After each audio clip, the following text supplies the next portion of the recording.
I was at one point contemplating suicide and bankruptcy at the same time, which for me was basically pretty much the same thing.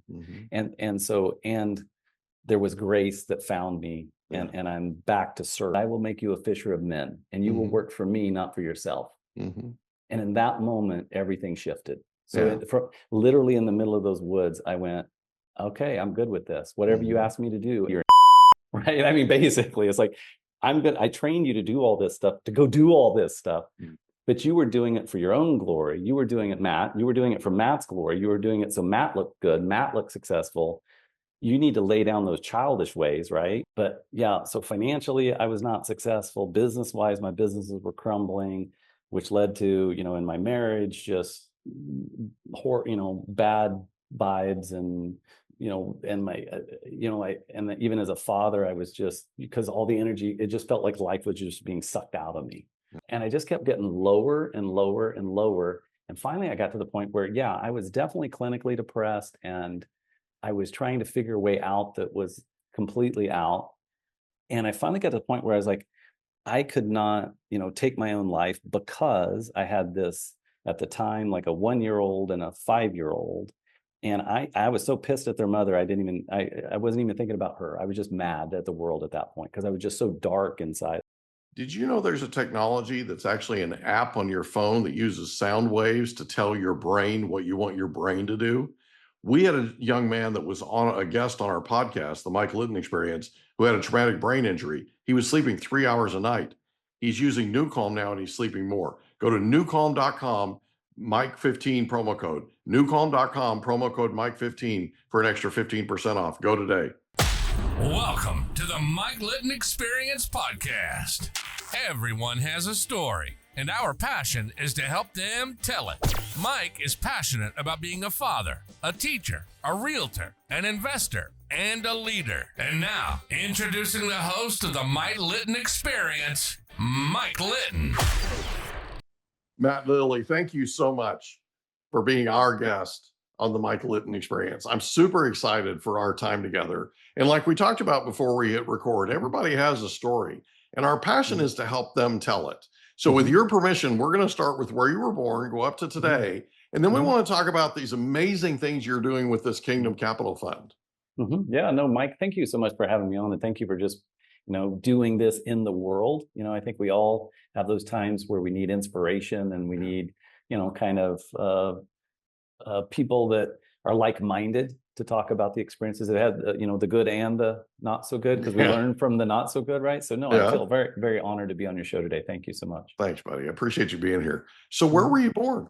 I was actually born in northeastern Oklahoma. So most of my life is kind of Midwestern. So northeastern, I'm an Okie by birthright, but I grew up in Kansas, a little town called Meade, which is out by Dodge City and Liberal, in the very, very corner of Kansas, the southwest corner. So little tiny town, and I was 15 miles from that little tiny town of 800. We lived out in a farming area, and so I was a farm kid. My dad raised fish, so we had ponds instead of pastures. But still kind of that farming. It's still farming lifestyle. Yeah, it's still a farming lifestyle very much. Yeah.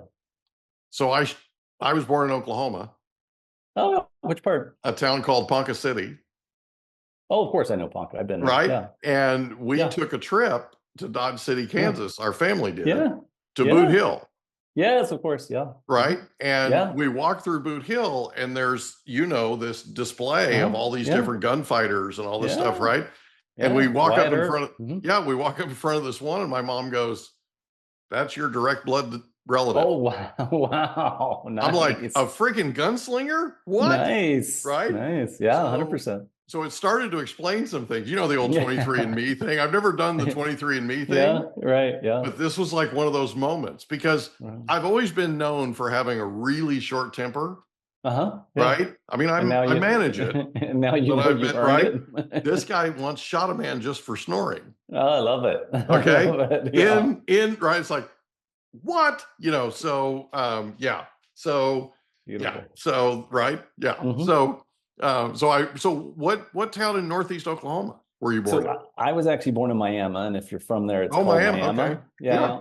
and my relatives lived in a little town called, and most of them still do, in Blue Jacket, which is kind of between Miami and Bonita. There's a little tiny, my grandma was the clerk of the, the county treasurer or whatever for that little tiny town. Yeah. So very rural. So you grew up in Meade or outside of Meade? Yeah. No, I grew up in Meade. Yeah. Okay. So there's 800 people in Meade. So tiny town, right? Tiny town. The town I grew up on the farm, but I also grew up in town. So there were 60-some thousand when I was there. It was the company town for Conoco Oil. Yeah. Continental Oil Company. Yeah. And so growing up on the farm, what was your favorite thing about growing up there? Yeah, especially as I reflect back, when you're a kid, I don't think you appreciate obviously the what you have, right? And probably as an adult, sometimes we don't appreciate what we have. But as a kid, because it was a fish hatchery, it was actually an artesian valley, and so it was very green and lush, lots of trees. We had like creeks and we had the ponds, and so even though it was Western Kansas, where it was like wheat field, flat, you go down this dip, and all of a sudden it was huge cottonwood trees that are 75 foot tall, and so it was like just this kind of bubble that I grew up in, and so I would spend lots of time in the woods. So I'd hike a lot. I had pets, and so the dogs would go with me on hike. And so I think as I look back, that helped me expand my imagination, because I didn't have friends that were 15 miles from town. You didn't have very many sleepover. Kids come out, they couldn't just pop over, and so I spent a lot of time making up games. Cowboys and Indians, or cops and robbers, or whatever. I just made up games and I spent a lot of time in the woods. So part of it was just growing up in that nature and kind of that, that time of exploration, but really learning to have a very strong imagination, which I think serves entrepreneurs, and it serves anybody who wants to be creative and create things in the world. You got to imagine it first. So I think, true. And then just the small townness of safety and security. There was never any crime or any, it was very Mayberry-ish to grow up in that type of a setting. Yeah, we do take it for granted. And it's one of those things that when we look back, right? I mean, I was literally just writing about this yesterday. Okay. And there's so much that I learned. I farmed with my grandfather for 9 years. And there's so much that I learned. And it's hard to imagine that you'd learn that much working on a farm. Right. But you really do. You do stuff that the adults are doing, and you're 9 years old and you can't even reach the pedals on the John Deere 4020.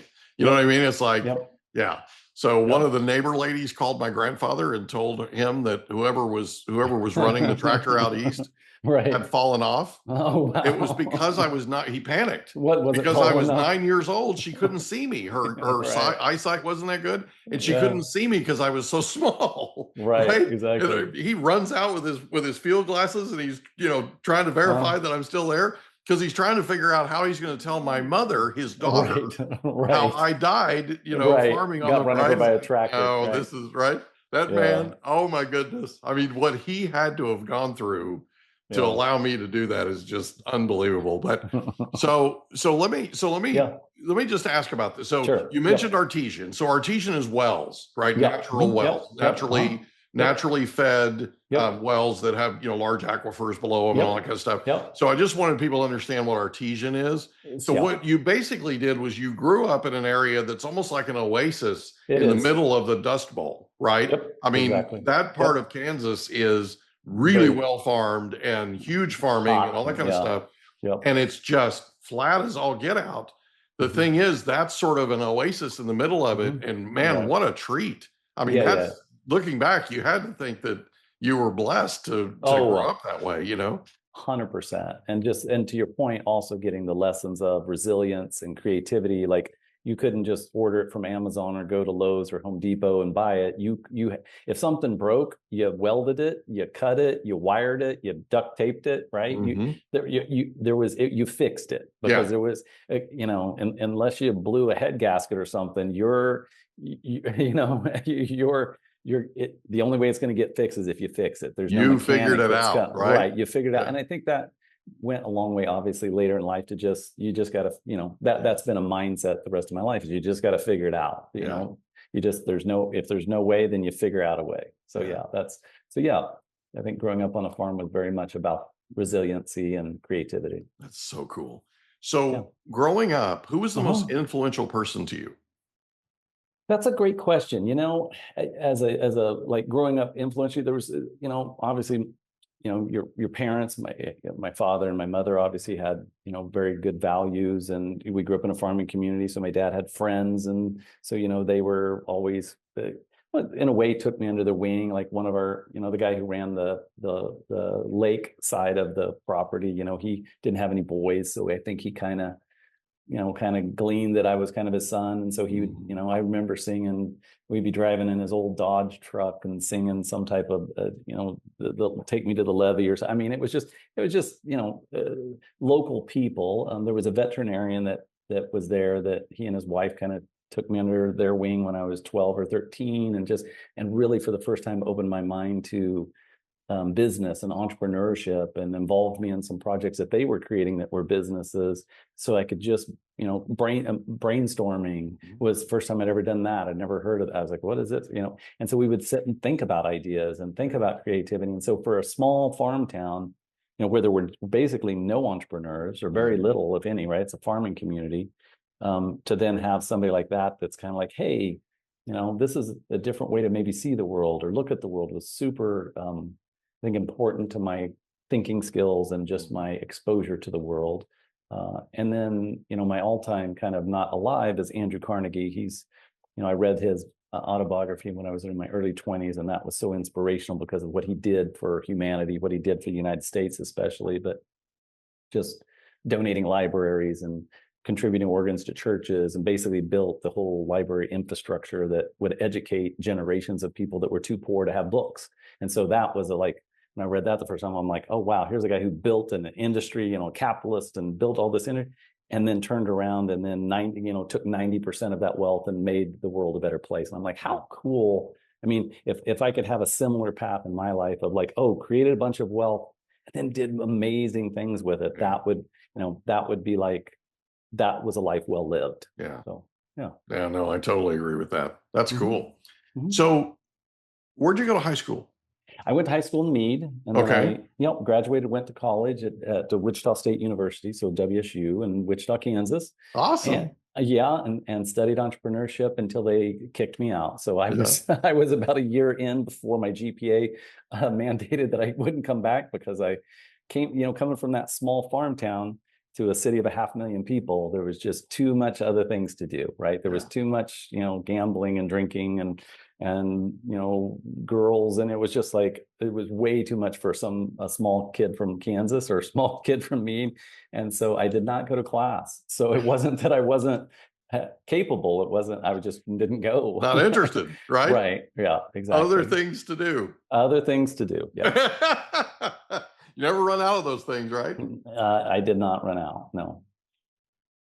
And their mascot's the Shocks, right? It is the Wichita Wheat Shockers. Wheat Shockers, yeah, Wheat Shockers, and they're, they cycle through. They have really just the basketball team. Well, they have a baseball team that used to be good, but yeah, basketball's kind of their sport. They're right? kind of a powerhouse, yeah. Yeah, once in a while they can make a run. They do well in the NIT when they get in that tournament, and once in a while they'll make it to the big show, and they do okay. They've never gone all the way in the big show, but they've won the NIT a time or two, I think. So yeah.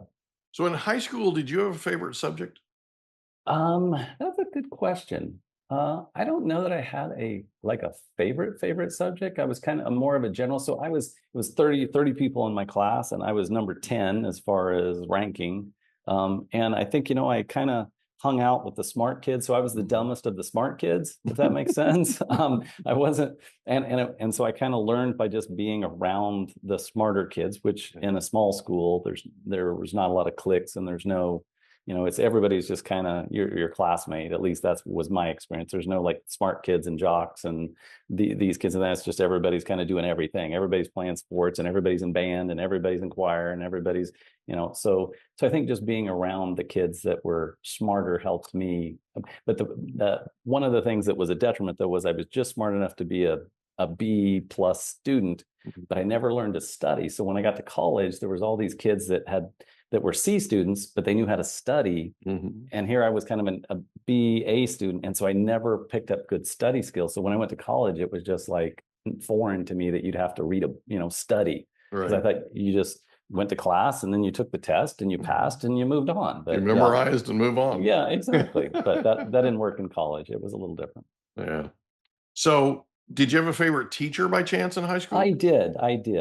His name was Mr. Unruh, and he was actually one of my best friend's dads. He taught science. And so, yeah, probably science was my favorite class because he was from California, so he had a little different way of thinking, especially back then in the 70s and 80s, I guess, at that point. But he was just fun and he was a science teacher. He was like a mad scientist. We would light stuff on fire and blow stuff up. And right, it was like, yeah, this is the cool place to be, right? Yeah, that's awesome. Mm-hmm. So in college, what did you major in? Business. Yeah, it was business. It was entrepreneurship. I took classes. So Wichita, and Wichita State specifically, is very entrepreneurial. It's known for Pizza Hut's founded there, Lone Star Steakhouse is there, Rent-A-Center was founded there. So there's just this whole community of, especially, that 70s, 80s time period, there was a lot of entrepreneurs and businesses. So it was still in that culture. So when you went to school there, that was one of the larger, segments of the college was business. Am I remembering correctly? Are there some airline manufacturing companies that have large assembly plants there? You're 100% right. So Wichita is probably the largest concentration of the number of manufacturers. So you have almost every private airline and Boeing has some type of manufacturing facilities there. So Cessna, Beech, Raytheon, Textron, Boeing.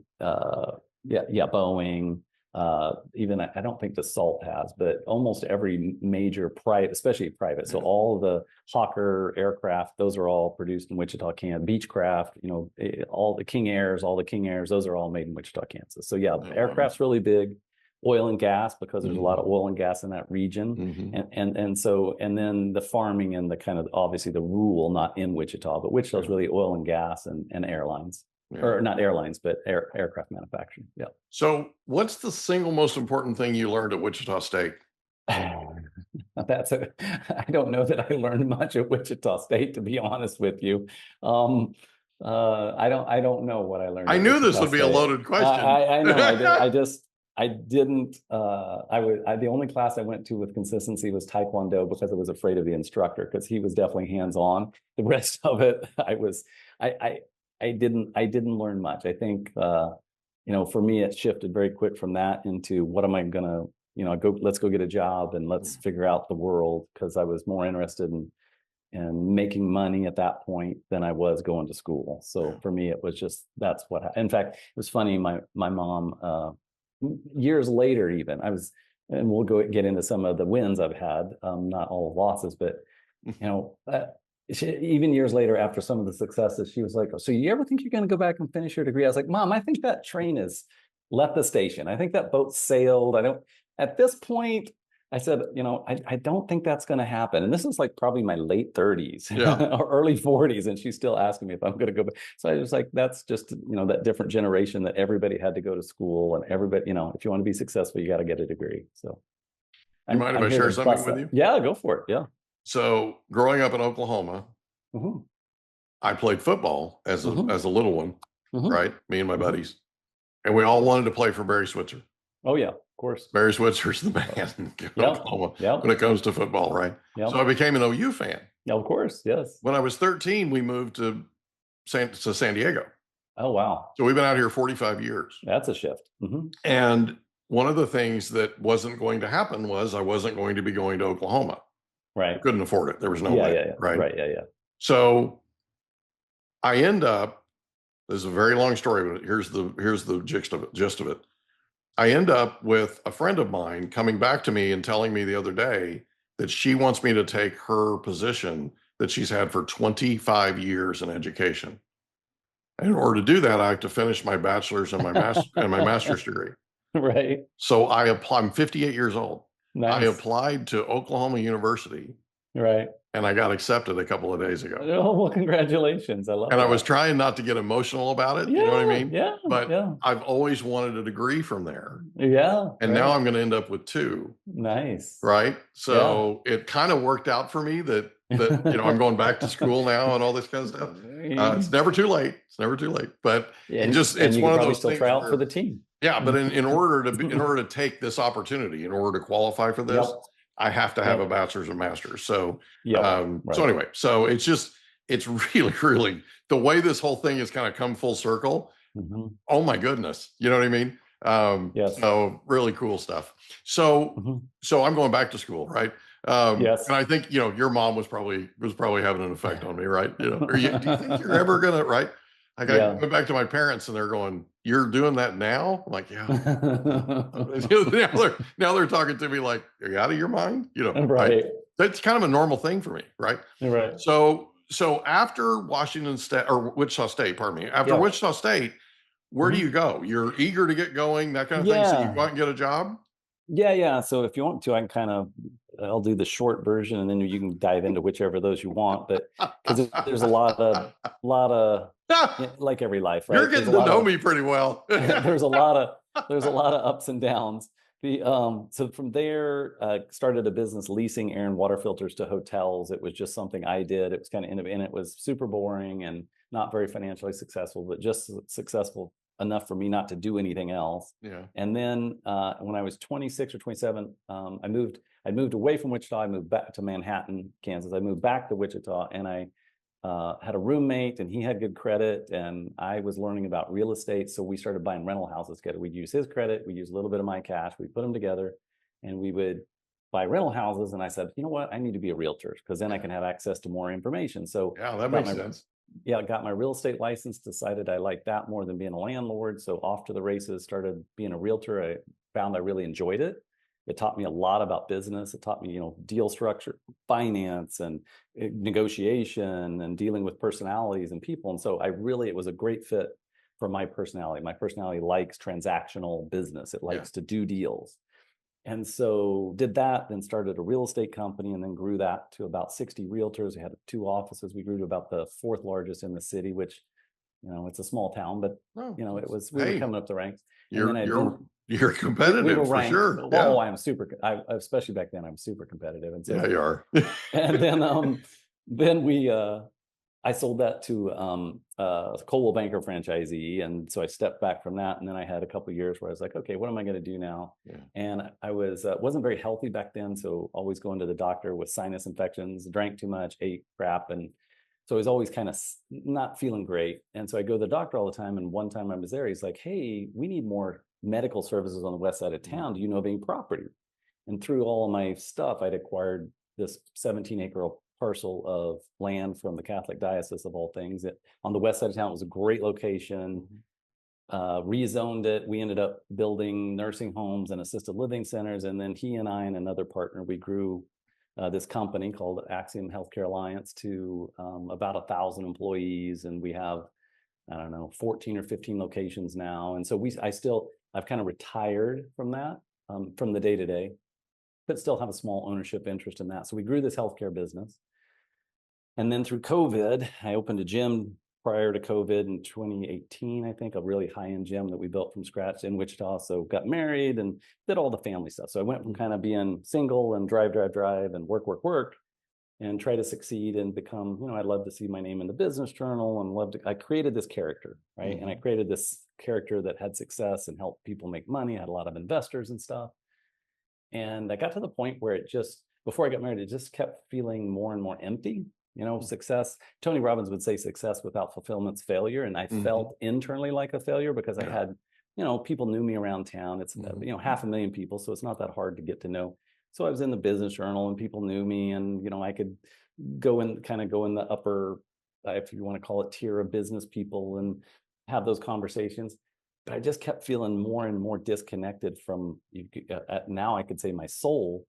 And so then I became, just like I was driven in business, I became super driven to find out, like, what's life about? Because I was like, if this is what life's about, I don't even see why people live. I mean, and I wasn't depressed. It was more of like, what's the point? It was just like an analytical conversation with myself. It's like you walk out of a meeting and you run into yourself and you're like, really? What are you doing? Really? Like, literally for me, the epiphany came when I was typing on a computer in the office that I'd been in for a long time and stayed in for a long time. I'm typing on the computer, and all of a sudden I was like, you know what? If there was a monkey sitting on my desk looking at me typing on this computer right now, they would think I was insane. I'm just pecking away at these little keys like a monkey, like they would train a monkey to do. And I'm staring at this screen and I'm like, and for hours, I just sat there like perplexed, and a Tony Robbins thing popped up. Like I was on the drip campaign for Tony. And I was like, you know what, I'm going to go to that. And so I went to it, and it was out in California, Long Beach, I think. And it was a 3-day deal. And that just like blew all my senses open and blew my like, it was like, wait a second, there is something out here in the world other than what I'm experiencing. And then I got like addicted to how do I grow? How do I learn? How do I explore? And so I spent a long time, probably close to 10 years in that space of personal growth, personal development. Spent a lot of time in India with gurus and teachers and going through coaching programs, and just did a lot of the personal and self-development stuff in the space. And so then end up getting married. Fast forward, we're built this gym, have this healthcare company. COVID, I'm like feeling good because I'm like, I'm in the healthcare, I'm in the senior care business. There's a huge group of people coming into my space. I see these other people in business like going up and down, and maybe the cattle are high or oil's high, and then it's low and it crashes. I'm like, that's never going to happen to me. I'm in the senior care business. There's nothing that could affect our financials, right? In a bad way. And then COVID hits, and the world. You're thinking you've got a moat. Oh, I'm thinking we're super protected, right? And COVID hits, and I'm like, oh no, this is like, people are literally dying in our buildings. We can't allow families in. I mean, people are talking to their loved ones for the final time between a plate of glass through a window. Yeah, through a window, literally. Yeah. And I'm like, and then I from the outside. Oh yeah, and then I had from the outside, and the loved ones are inside, and it's like the last conversation they're having. Oh my gosh, through right, and so it was just gut wrenching, and just broke my heart, man. And the government mandates are coming down, and they're like, basically like, you have to do this or we're not going to pay you. This is the code. And the mandates would change each week. Like this week you have to do this, and then next week you have to do this, and then you have to stop doing that or we're not going to pay you. It was a moving target. Oh, all the time. And so it was. So at that point, I was the chairman of our company, and again, we had at that point probably 800 employees or so. We were taking care of 500 to 600 residents, and so it was every day I was on calls, and it was so stressful. I just started to shrink. I started to and then I had to close this really super beautiful gym that we'd built, and I had 500 members and 50 employees, and we laid them all. Everybody I had to say bye to them all in one day, and so just the stress and the pressure. I was married, had a couple kids by that point. And I just got to that point, I think, I used to do podcasting, and anytime I interviewed somebody, there was always that there was usually multiple spots, but whatever was their greatest burden or their greatest thing that they had, trauma, ultimately led them to want to do good in the world if they were out writing books and coming on shows like this, right? And so mine was kind of just right there post kind of COVID, because we were fine during COVID, and then in the nursing homes, and then when they opened back up, then it was like we didn't get any outbreaks until after they reopened, and then we got outbreaks everywhere. So it was horrible. People were dying everywhere, literally. But you had to have felt like you were keeping the lid on and keeping the lid on, and then all of a sudden the lid blew off, right? Yeah. And it was like, come on. And my financial world started crashing, because here I had this gym that I was funding, and it's needing more cash or it's closed, and the healthcare company had to stop distributing income and to survive, which I was totally in agreement with. But so financially, I was not successful. Business-wise, my businesses were crumbling, which led to, in my marriage, just, bad vibes, and, and my, and even as a father, I was just, because all the energy, it just felt like life was just being sucked out of me. Right. And so I got to that point where it was like, and you asked me to go deep, so with your permission, we'll step into that if you're okay. And so with that, I did get to the point where I was so probably clinically depressed, but I didn't know it, like because I'm too hard-headed. Been there, and I want to, and I know I can figure it out, but I could not figure it out. I just couldn't, and I couldn't, and I couldn't, and I couldn't, and it's like you're hitting this, right, yes, and you're just like not getting through. Right. And I just kept getting lower and lower and lower. And finally I got to the point where, I was definitely clinically depressed, and I was trying to figure a way out that was completely out. And I finally got to the point where I was like, I could not, take my own life, because I had this at the time, like a 1-year-old and a 5-year-old. And I was so pissed at their mother. I wasn't even thinking about her. I was just mad at the world at that point, because I was just so dark inside. I mean, the darkness was just all around me. And I realized that our financial house was in such disarray because of what we'd been through, that she would be so stressed that would have such a negative impact on my kids, that ultimately I decided not to end my life, because I couldn't do that to my kids. Yeah. And had I not had kids, there's no way you and I'd be talking here on this podcast today. There's just no way, because it was just everything had closed down, right? I could not find light. I could not find a way out. Yeah. And so I was going through that, and I was in a men's business group. And one of those men, his name's Bryce, and Bryce saw how hard, like, we would meet monthly for like a half a day. It's called YPO. It's an international thing, but we'd meet for half a day every month. And these 5 other guys and myself would talk about personal stuff, business. It's made for that. Mm-hmm. I mean, you're just there to kind of process your life. And he just saw me going deeper and deeper and deeper. And so he actually put together a men's Bible group to invite me to, because he didn't want to offend me. And so he did this kind of men's Bible group, and he invited me, and I didn't go. Mm-hmm. And so he ended up in a men's Bible group. He didn't tell me this till later. Mm-hmm. But I was so curious later. And I'd studied spirituality, and I'd studied Eastern philosophy. I grew up in a small Midwestern town, so lots of churches. Mm-hmm. But I ended up going to him and saying, Bryce, I think I'm interested in that. He goes, well, it's kind of a progression, and we've already started, but if you're really interested, I'll just go through it with you. And so he and I met for an hour and a half each week for 9 months. And he literally did the definition of discipleship, where it wasn't a student teacher. Yeah. It was just 2 guys walking a path and figuring out who God was and who we were to God, and who God was to us. And that was such a beautiful, it saved my life. It saved, even if I had lived in that state of darkness, I wouldn't have been alive. I just would have been a zombie, right? Even if I would have said, you know what, I'm just going to do whatever to make sure my kids are okay.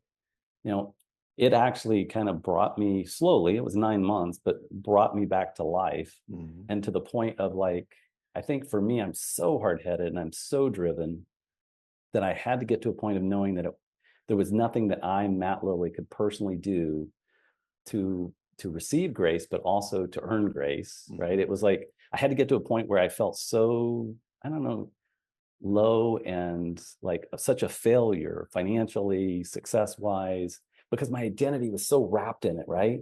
Matt and success. It was who you were. Right. Matt and success were the same thing in my mind, but I would tell you that they weren't. I was like, oh no, I always did things and they felt altruistic. I'm in the nursing home business. We take care of the elderly. I'm in real estate and we provide homes for people. There was always this story. But the reality was, the lie was so pervasive, I didn't even know I was lying to myself at that level, right? And so once it got to the point where none of that was working, then all of a sudden it's like, who am I? And I didn't know. Yeah. I was just in the dark about who I was. I was like, I'm not a good person. I'm not this, I'm not that. I mean, I was obviously hard on myself.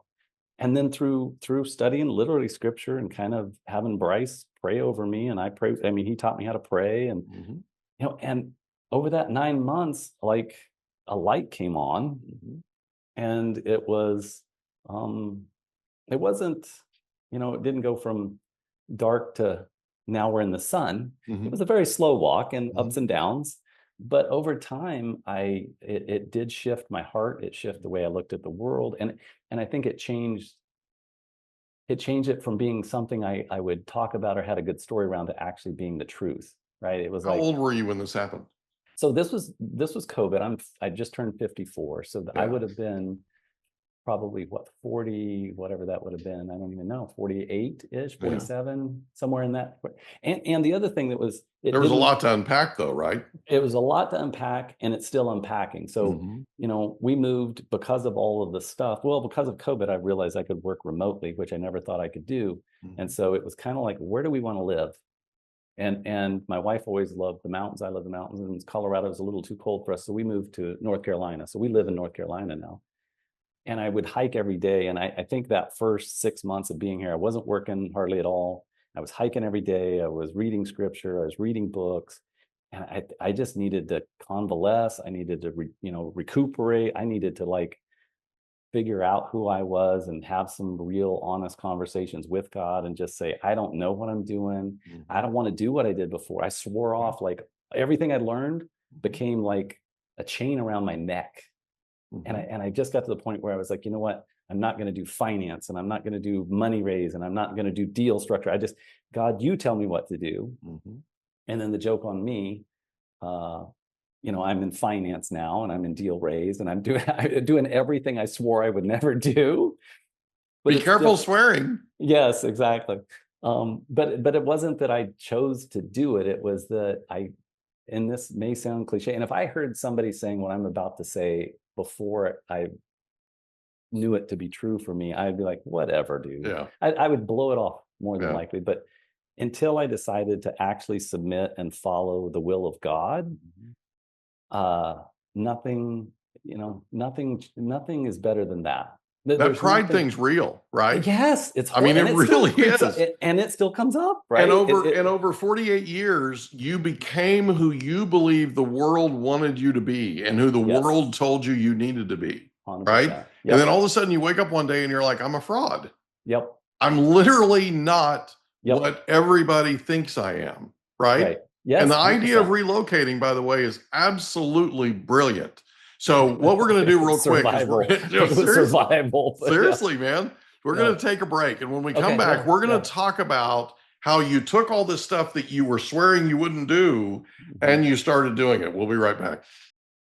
Did you know there's an app that has no side effects that allows you to use sound waves to tell your brain what you want it to do? It's called newcalm.com. And it's amazing. It literally uses sound waves. If you want to tell your brain to go to sleep, if you want to tell your brain to recover, if you want to tell your brain to put you in peak physical state, if you want to tell your brain to focus, if you want to tell your brain to take a power nap, you can do all of these things and more with newcalm.com. Go to newcalm.com today, promo code Mike15. Newcalm.com, promo code Mike15 for an extra 15% off. Go there today. And we're back with Matt Lillie, and we were talking before about leaving Wichita and leaving Kansas, a place that you were there for 40 plus years. Yes. And actually making a move to North Carolina. Yeah. And specifically, you were talking about how you just held on and held on and held on and held on, and how pride really is a real thing. And it's a real thing that we as men in particular have a tough time overcoming. Yes. Okay. Yeah. And man, it means a lot that you brought yourself to that place. And I know you said that your disciple wasn't teaching you, right? But he was. When the student's ready, this teacher will appear, kind of thing. 100%. But you had to get there, right? It was, right. And that's got to be one of the most humbling things you've ever experienced in your life. And so you're in North Carolina now. What area of North Carolina? We're in Asheville, so we're up in the mountains. We're kind of in I did get hit by a hurricane last October, but we're in the mountains. And so we're like, I literally have a trailhead I can see from my window of my office, like awesome. In our house. So yeah, were you all affected by the? Well, not to the degree that most people were. We actually left the city after about 3 days because we had 2 young kids, and we were like, this isn't going good. Like food and water and shelter, it was all getting pretty weird. So we left. But yeah, we weren't impacted like people obviously that lost their houses. We didn't lose our house or anything like that. So yeah. So can I ask you something that's completely off the subject? 100%. Have you ever eaten at Vicious Biscuit? I've eaten a Biscuit Head, but not Vicious Biscuit. I'll have to write that down. If you get a down. chance, and I don't know if there's one near you, but there's one in Charlotte, there's one in Wilmington. Okay. Yeah. We've had the co-founders, both of them, of Vicious Biscuit on the podcast. Oh, nice. Because I went to Wilmington on business, and I ended up finding them by just doing a Google search for breakfast places, right? They happen to be 4 minutes from the hotel. I went over there. I ate there 3 days in a row. I mean, nice. I think that's the textbook definition of addicted, right? Right. Yeah. If you get a chance, if you like Eggs Benedict, they have a Vicious Benny that'll knock your socks off. It's just incredible. So sorry to jump on. To jump on something having to do with my stomach, but everything has to do with my stomach for some reason. So in North Carolina, Asheville's beautiful. Yes. I mean, obviously you guys are rebuilding and all that kind of thing, but Asheville's one of the prettiest places on the planet. Yeah. So you guys end up there, and you were there for how many? You've been there We've how been long here now? 2 years. We've been here Yeah, 2 2 years. years. Yeah, Okay. yeah, 2 years. So you get there and you're absolutely swearing off the whole finance thing, the raising money thing, the whole thing, and then you end up doing the opposite. Yeah, Talk about that for a 100%. second, because that's a So process, right? That's it, not. it is. So It takes a little bit to get there. So one of my good buddies, I trailered out the stuff that we were going to bring with us behind my car. So I had a good buddy drive with me, and his name's Joey, and he's a fitness guy, and he's a chiropractor, fitness guy, really good guy. And he was getting ready to do 75 hard. And I don't know if you're familiar with that, but basically you have to do 45 minutes outside of exercise plus in. So for some reason, through the course of that 15-hour drive, I decided I was going to do 75 hard because I didn't have a lot else to do. And I needed to learn, you know. So I did that 75 hard, which meant I was hiking literally every day for 75 days straight in the woods for at least 45 minutes. And through that process, it helped me clear my mind, because basically I dropped the kids off at school and then I'm in the woods first thing in the morning for an hour. And so I don't have a cell phone. I never take my cell phone. I'm never, if a bear attacked me and killed me, nobody would know, because I'm out right in the sticks, which they don't do that, but here. But so I'm there. We don't have that here. Right. Right. But I'm out there every day, and I'm literally just trying to learn how to have a conversation with God, where I'm like talking in my head or sometimes out loud, but then I'm also listening and listening to the messages that are coming back. And I'm like, oh, wow, this is actually like, there's a communication happening there that I had never experienced before. And I did it every day. So after a while, I got used to this rhythm. And so I was saying, I don't want to do this, and I don't want to do this. What do you want me to do? And so literally, I remember this day specifically, I'm walking through the woods and I'm thinking in my head, okay, God, tell me what to do, because I'm at this point, I'm going to follow you. I'm going to follow you. I know that at this point, I said, I'm going to follow you no matter what. Just tell me what, text me, email me, yell at my ear, but just tell me. I need some direction. Yeah. I need some direction. Yeah. And so I'm walking through the woods, and I'm on this little foot bridge, it's a 5 or 6 foot bridge. And I come off the other side of it, and my foot just grazes a piece of monofilament line out in the middle of the woods. There's no fishing, there's no water out there, there's no lake. And I'm like, at first I was like, what's this monofilament line doing out here? And I thought, you know what, these are my woods. I hike every day. I need to be a good steward, right? It was kind of that, I'm going to do something good today. And so I started wrapping it up just like I would have as a kid, right? I'm reeling it around my fingers and I'm pulling it up. And at the end of that monofilament line was a rooster tail fishing lure. And I'd fished with these as a kid. I knew exactly.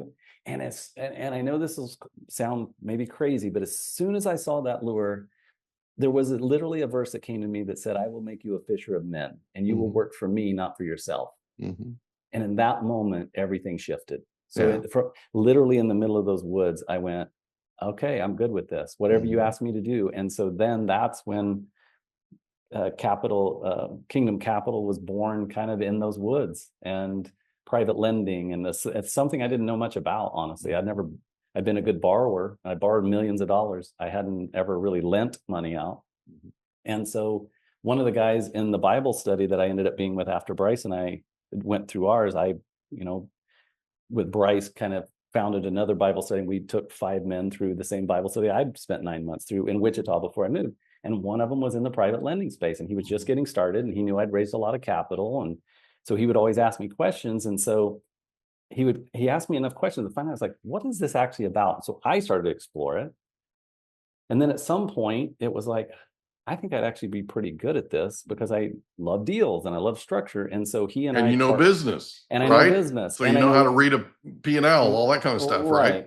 And I'd flipped a ton of houses. I'd owned a bunch of rentals. And so I kind of got what it was for me, kind of, we can educate people and we can provide the capital to help them. And so in the beginning, when he and I talked, it was just that. It's like, okay, I'll be a private lender. And then as things progressed, he and I both started having these feelings of, but why are we really doing this? What are we really, really doing? And I think that's, again, kind of asking, what's my purpose, or what's my contribution, or what am I going to give back to the world? And so that's when this name Kingdom Capital came in. We said, okay, we're going to do this. We want to be profitable. We want to pay our bills. We want to be able to do this full time and have a full-time living. But ultimately, we want to be able to expand the kingdom of God and provide opportunities for other people to experience what we feel so blessed to have experienced. And we laugh. I think we said today or yesterday when I was on a call with Jared, my business partner, it's like God couldn't have picked two bigger screw ups and two bigger than the two of us to lead a company that's about expanding the kingdom of God. Because, I think I never spent any time in jail per se. I got arrested once, but never any time in jail. But I did a lot of not so great stuff. And it wasn't to hurt people. It was just because I was living for myself, right? The drinking and the gambling and the women and the carousing and, and just making money for the sake of making money at the cost of others. And he had lived a lot of those same things. And so finally, when we were like, hey, what if we just dedicated a company to expanding the kingdom of God? What would that look like?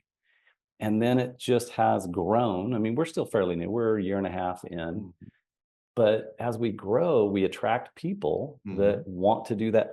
They again are usually realtors or people that have been in the lending space, and they're attracted to this mission, and they get to use their gifts just like Jared and I are getting to use. We get to use our gifts for good, and we get to use our gifts for God. And crazy enough, I end up in conversations just like you and I are having today, where I'm getting to talk about things I love and not having to shy away from, I was always taught that business was business and personal was personal and spiritual, and should never enter into that conversation, right? You should never talk about religion and politics, right? Yeah.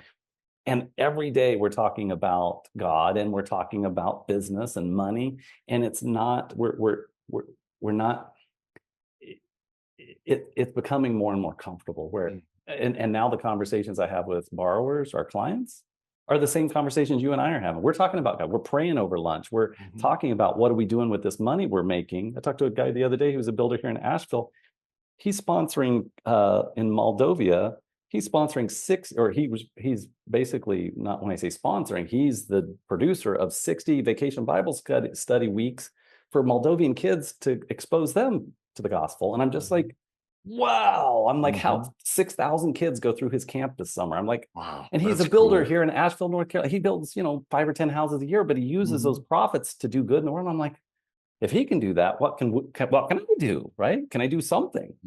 And so it's been just a blessing to use one. And that was the other, the joke's always on me. When it comes to God and life, the joke is always on me. And I will willingly laugh at myself first. So like, as soon as he said, you'll be fishers of men, I was like, that's so funny. And then the next thoughts that came were, I haven't spent the last 40 years training you to be this, to have all these gifts and talents just for you to throw them away. You're an right? I mean, basically, it's like, I trained you to do all this stuff, to go do all this stuff, but you were doing it for your own glory. You were doing it, Matt. You were doing it for Matt's glory. You were doing it so Matt looked good. Matt looked successful.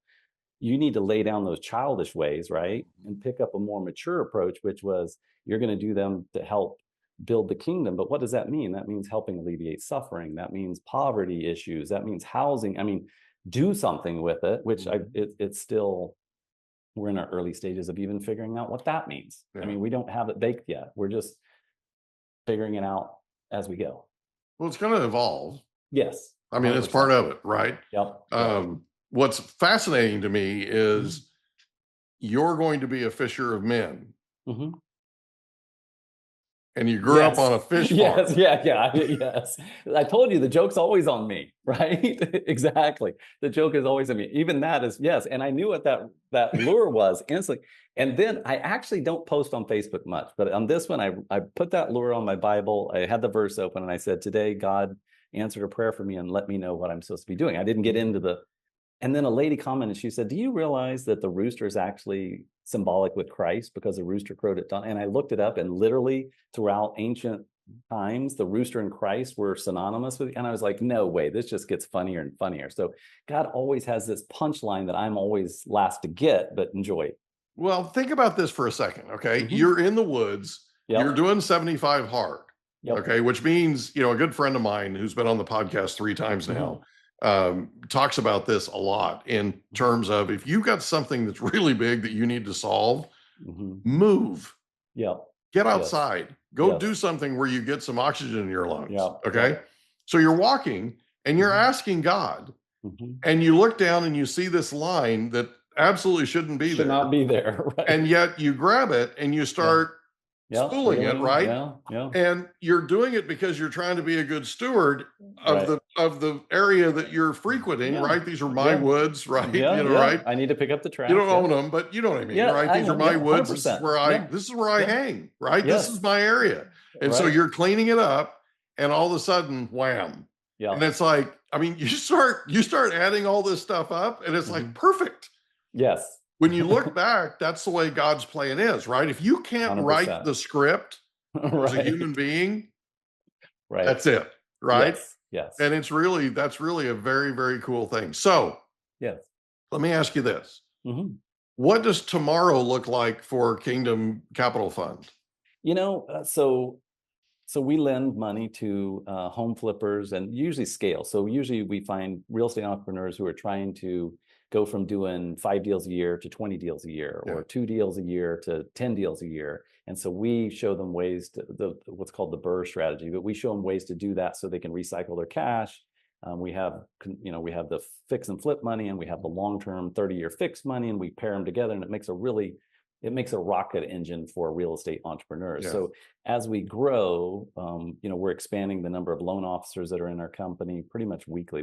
We bring on about 10 new loan officers a month. And so, we're starting to scale and go into almost every market. So for us, it's kind of like the future is growth.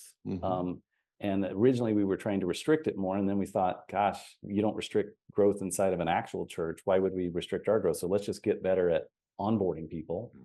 And so for us, then we're starting to look at how do we measure community impact, how do we measure wealth impact, and how do we measure kingdom impact? And then let's start focusing on those 3 areas, which we're in the early stages of, but it's like, I don't know what God's plan is for me. I really don't, but I'm trying to be more actively listening. And as a company, we're more actively listening. So it's a lot different than I've ever been in. So as Jared and I were thinking, gosh, we kept asking ourselves the question, can we do this? And he and I are partners. We're the only owners, right? There's no other, and we kept thinking, can we talk about God in a business meeting? Can we put our vision and mission statement on our website that talks about the kingdom of God? And so as we developed it out, we actually at the time we had like 3 or 4 people on our team, and we said, we're thinking about maybe praying in some of our meetings. And they were like, great.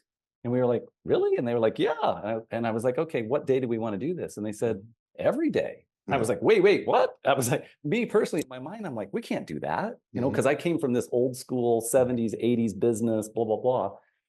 And so literally every day, we met this morning, every day we meet, we spend the first 30 minutes, we have we talk, and then right now we're going through this little book called The God Shot, which is a daily devotional.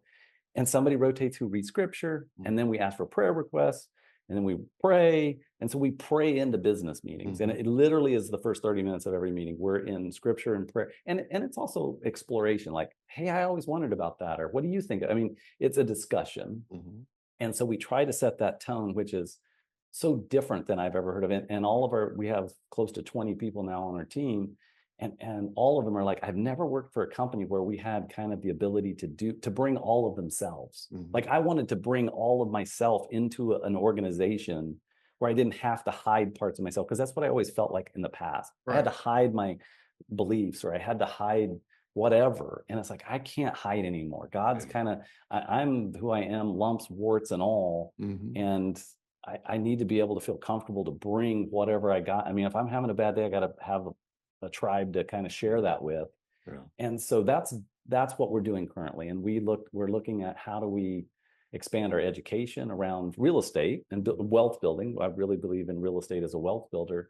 And then also, how do we use the resources that we're given, the financial resources we're given, to do good for people, whether they're Christian or not Christian, doesn't matter to us as much as, are we living the values and the virtues that we are reading and studying every day? Yeah. And so even last week, my business partner and I were both having bad days. But it was because we were outside of scripture. We weren't doing quiet times in the morning. We weren't, we were in the scripture in our meeting, but we weren't in the scripture, in our own time.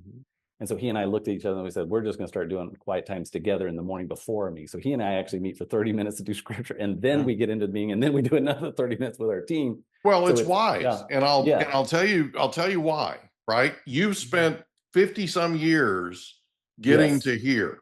Right. You said you're 54, I think, right? So Yes, you're I am. 50 some Yes. years getting to Yep. here, right? Yep. There's going to take some time to to unwind a lot of that, exactly. right? And what's going to happen is yes. there's certain things in business that you're just going to fall into Yep. the pattern of, right? And you're Yes.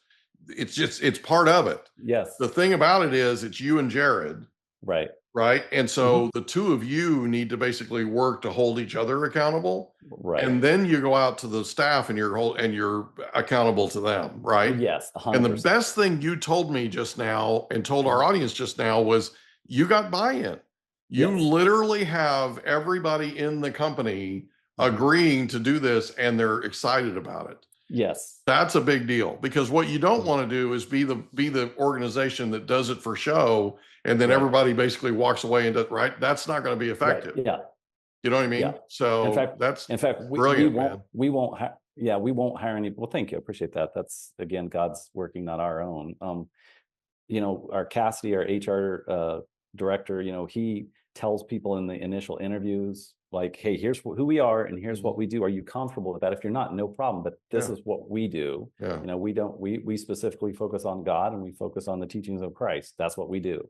And so, and then before we'll hire them, they have to come into a morning meeting and just do what we, see what we do. They don't have to participate, but we want them to see what it is we actually do, because we want them to get, this isn't just lip service. Like you talked about, this isn't just us saying, okay, let's do this quick little prayer so we can get to business. It's more like, let's make sure that we're all tuned and we're all kind of on the same page, and then we'll start. Otherwise, the decisions we make aren't going to be the same.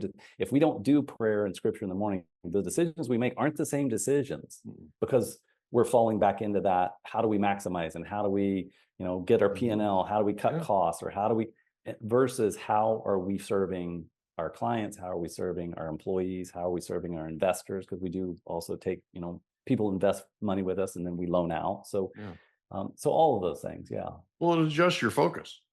Yes. 100%. Right? Because there's this, and both of you, I guarantee you in the past have been really good at laser focusing on things. Yes. Right? But it also can be a detriment. It also can be one of those things where you go back to that and now you're resting on your laurels. Right? And you're not focused on the things you're supposed to be focused on. That's a hard thing to balance. It's not easy. It's not, and it's not going to be. I mean, the next few years, it's going to be a struggle. It's the way it is, because the world's trying to make it back in, right? Yes. It's trying to get back into and dominate what you're doing every day. And you're doing the best you possibly can to put the armor up and keep it out. So that's admirable, right? Yeah. So in terms of, you mentioned something that there are people that are listening to this podcast. I mentioned to you, we're in 64 countries worldwide. So there are people listening to this that don't know what BRRRR means. So let's talk about that for a second and just talk about how that works, if it's okay. Sure. Yeah. In fact, there's actually a book. I'd highly recommend it. You can get it on Amazon. It's called Buy, Rehab, Rent, Refinance, Repeat. It's by David Green. And so basically how to buy a property, fix it, rehab it, fix it, then rent it out, and then refinance and pull your money back out. So let's say you've got $25,000 down payment. You're using financing, so you've got $25,000 to $50,000 in the house during the rehab and getting it rented out. But then you got to, if you don't have a way to refinance that, then you don't get your money out. Now you're limited by the capital you have, so you can't scale. Right. And I'm all about scale. I was in the healthcare space. I was in the real estate space. So I'm all about how do we scale. And so we basically got we created the finance vehicle to support the buy, rehab, rent, refinance, and repeat. So typically, we're educating somebody on, you have to be in it at, you have to have 30% equity when you're done fixing this thing. And then it has to rent for this amount to cover the debt, the long-term debt we're about to put on it. Right. But we went out and sourced capital through some very large funds. And so, we can do a 30-year fixed in the 6% range, 30-year fixed, just like a home owner would have, but we can do it for rental property. And so it just allows us to basically say, okay, if somebody's got 30 or 40,000, we can recycle that 3 or 4 times in a year versus just you parked it and now you never really get it out. Now you're stuck. You're stuck, right? Right. And so that's what we really specialize in, is that we call it a finance machine or finance mechanism. So can we talk about this for just a second? Sure. Yes. Yeah. So yeah. the properties that people are buying, and I'm just wanting to make sure that people understand. It's clear. Okay. Yeah. So the properties that people are buying typically have deferred maintenance. Typically they've been owned by somebody for a very long amount of time. They got to a point to where they couldn't afford or didn't have the energy or whatever, didn't care to update the property. They typically buy it as what's called a distressed property. Right. They come in, they repair it, they get everything done. They might put a new roof on, they might put, new flooring, new paint, right? But they get it spiffed up. Let's leave it that way, right? So they update it, that kind of thing, repair it, make it so that it's nice. Then they turn around and they rent it out. Well, they're going to rent it out for a higher value than it would have originally rented for because of the repair, right? 100%. Yep. Then it's worth more. Yep. Yeah. And so when you rent it for more, and it's a non-owner occupied property, when you rent it for more, it makes the property worth more. Yes. So then you come in and have an appraiser come in and appraise the property. That value of that property that was here, where you bought it here, you repaired it, you rented it out. Now it's worth this. Okay. So this amount here, you then refinance at this value. Yes, that's correct. That refinance number gets you back your down payment. Okay. If it's done right. Yes. Gets you back your down payment. And you have a 30-year fixed rate that you do through your company. Sounds like a one-stop shop type thing. It is. Right? Which is great because it takes the guesswork out, right? 100%. So they already know that they qualify for the 30-year fixed rate. So then the 30-year fixed rate comes in, gets them their capital back. So then they can do the repeat part, right? Where they go back and do it again.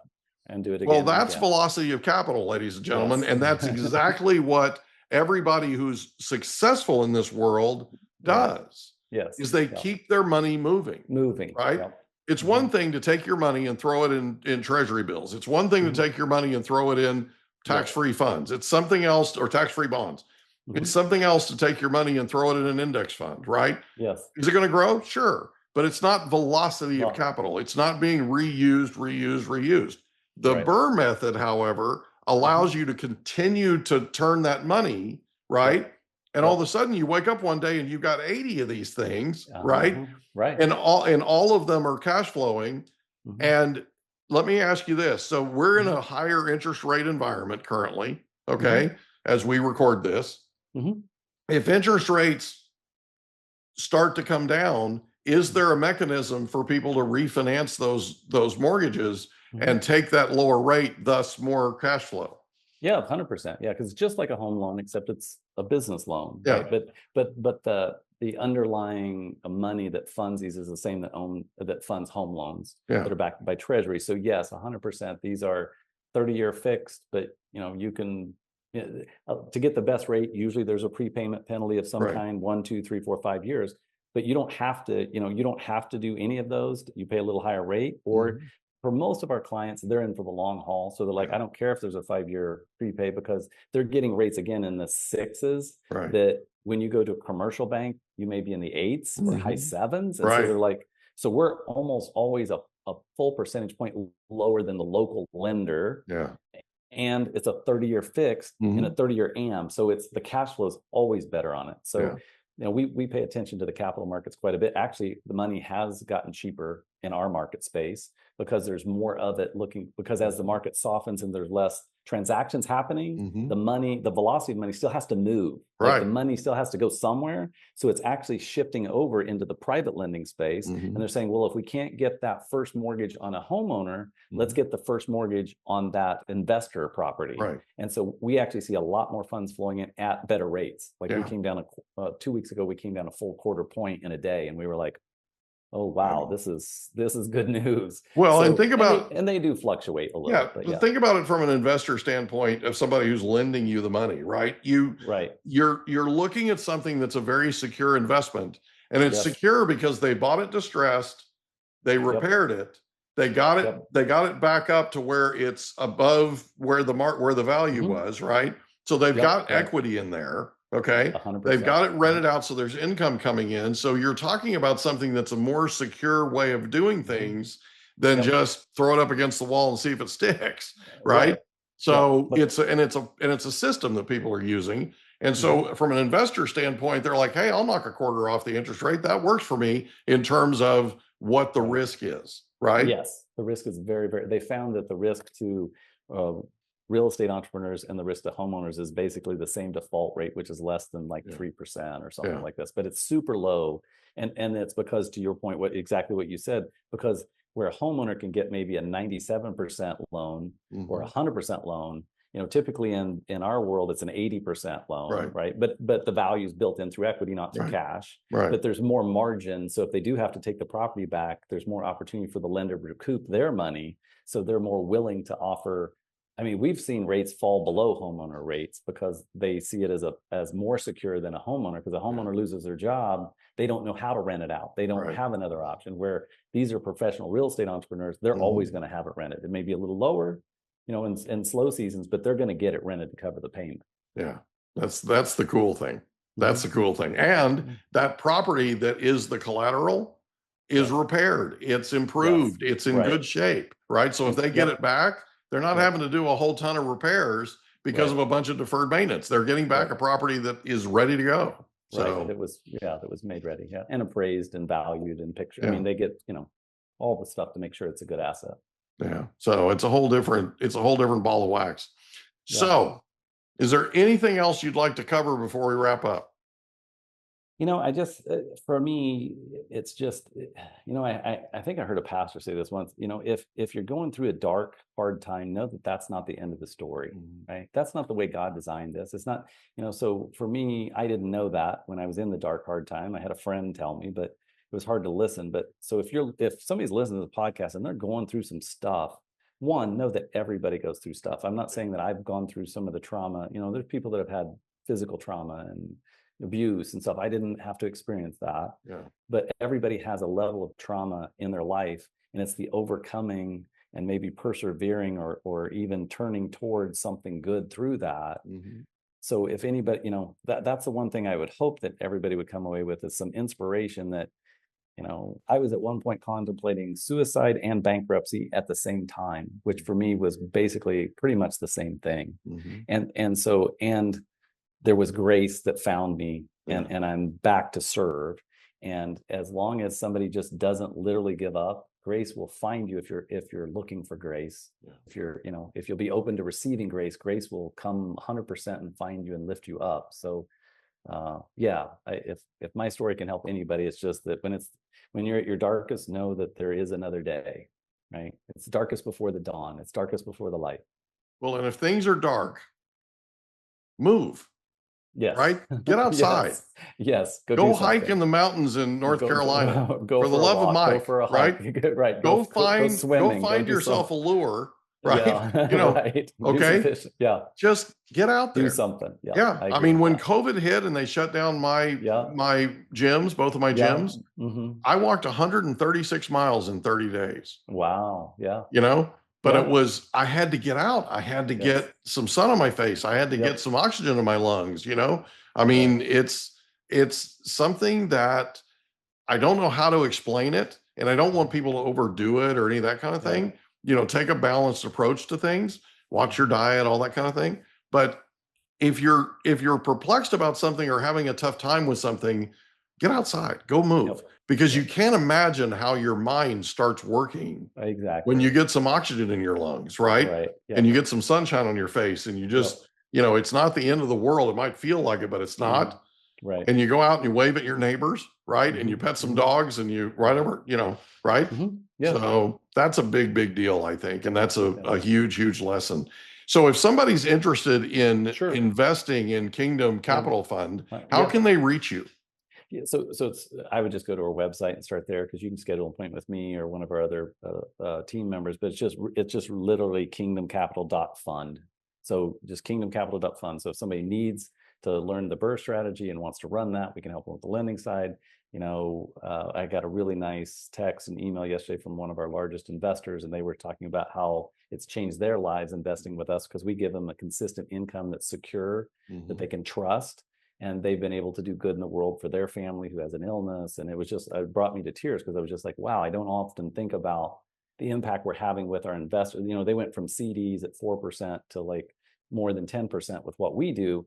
and it's just, and they get a check every month, and it's been life-changing for them. So like waves on a pond, right? Yeah, Ripples on a pond. Yeah. Ripples on a pond. So yeah, certainly feel free to reach out. We'll be happy to visit with you.